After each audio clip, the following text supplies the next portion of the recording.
Some legends devour those who dare to wield them. Better to hunger in obscurity than feast on cursed glory. In the fog-cloaked village of Grimswood, blacksmith Thomas Harlow toiled day and night to keep his forge alive. The village, nestled near the skeletal ruins of Witchwood Abbey, had long whispered of a cursed anvil hidden beneath the abbey's crypts, a relic said to grant unmatched craftsmanship at a dire cost. One storm-lashed evening, while scavenging for scrap iron, Thomas stumbled upon the anvil, obsidian black, etched with runes that pulsed like veins under his torchlight. The villagers warned him of its legend, the Forge of Hollow Souls, a tool crafted by a 12th century monk who bound damned spirits into metal. Yet Thomas, desperate to save his dying trade, dragged the anvil back to his smithy. That night, the embers in his hearth burned unnaturally blue, and the wind carried whispers of a woman's mournful song. By dawn, the first customer arrived, Lady Eleanor Whitlock, a widow seeking a dagger to protect her from restless spirits.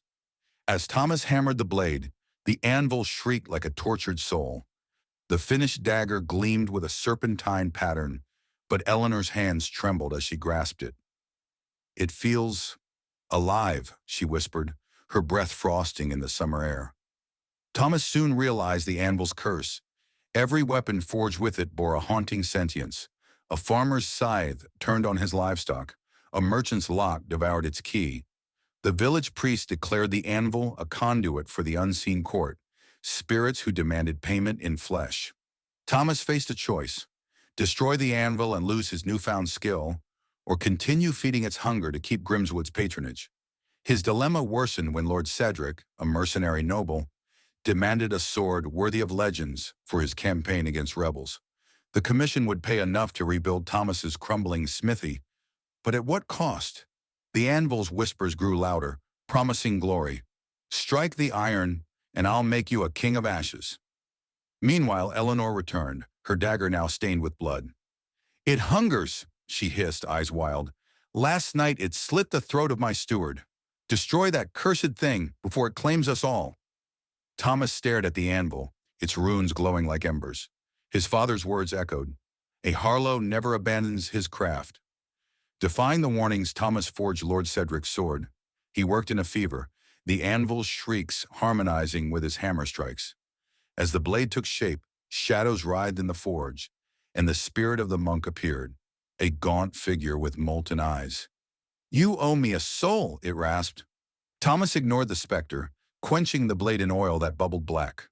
The sword was a masterpiece, its edge sharper than betrayal, its hilt adorned with wolf head carvings that snarled at the touch. Lord Cedric paid in gold, but as he rode to battle, the sword twisted in his grip, cleaving his own standard-bearer in half. Chaos erupted. Rebel arrows rained, and Cedric's men turned on each other, their minds ensnared by the blade's whispers. Back in Grimswood, Thomas's forge erupted in blue flames. The monk's spirit materialized, demanding payment. "Your wife's soul, or your own." Thomas seized a half-forged iron rod, its heat blistering his palms. "I'll send you back to the hell that spat you out," he roared, swinging at the specter. The clash shattered the anvil, releasing a cacophony of tormented wails.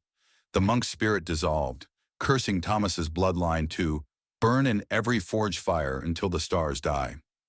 Grimswood's curse lifted, weapons melted into slag, and Eleanor's dagger crumbled to rust. But Thomas's hands were left clawed and scarred, forever unable to grip a hammer. Lord Cedric's rebellion ended in carnage, his name erased from chronicles.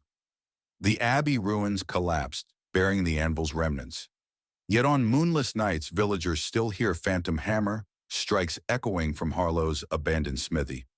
Some swear they've seen Thomas's shadow pacing the ashes, whispering to a blade only he can see.